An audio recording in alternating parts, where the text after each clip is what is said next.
Meanwhile, I must admit that I'm very well pleased concerning the results of the late membership drive.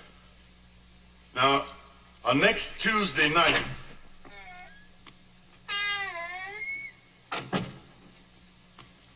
Saul was on the road to Damascus to go up, as we say in the United States, to put the bad mouth on Jesus. He was going to Damascus to try to tell people not to listen to Jesus, to put heap discredit on Jesus so that he would cease to have his influence on others. And as he walked on the road to Damascus, Jesus made himself present to Saul. And you remember the words, he says, "Saul, Saul, why dost thou persecute me?"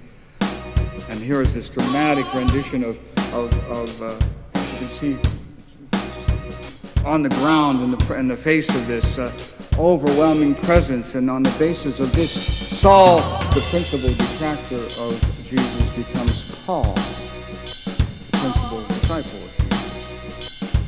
And I think some animal rights advocates, the Damascans, are like this. They have a transforming, life-altering experience. One minute they are oriented towards animals in one way, and the next minute they're oriented in a quite totally different way. Now, I tell you, people can have this experience. I know people who have gone to a slaughterhouse and walked in and then walked out different people. I know people who have seen videos and done it. I'll tell you another example of a man in Germany I met. He was 10 years old during the Second World War. The Allies bombed. They were in the basement. The siren sounds, and they come up, and he comes up out of the basement, 10 years old, and he walks out, and he hears this clattering of a horse galloping madly down the streets of Berlin. And the horse is on fire. The horse is on fire from nose to tail. Apparently gasoline had spilled over the horse and was ignited.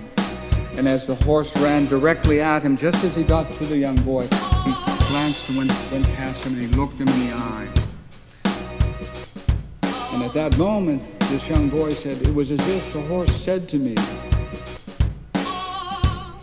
'What have I done to deserve this?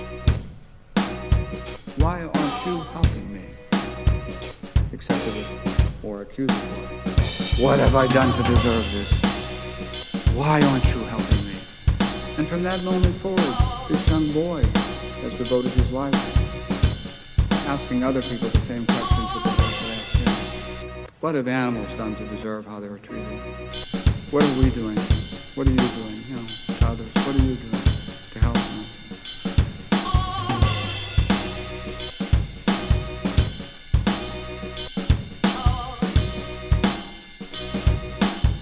I felt a mix of disbelief and anger welling up in my chest. I wanted to shout, as strange and silly as this might sound. I wanted to shout to the television, "Stop it! What are you doing? Stop it!" Bring back the olive branch of love. I surrender. stop this! Let the dove come in. That kind of singing is praise for the devil, not the Lord. You insult the Lord right in his own house of worship with such sacrilege.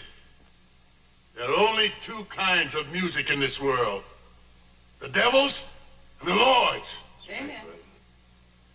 The only kind of music that pleases God is his own music.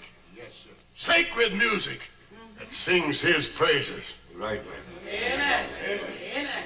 May the Lord forgive you for turning his sacred song into a tune for evil jigging.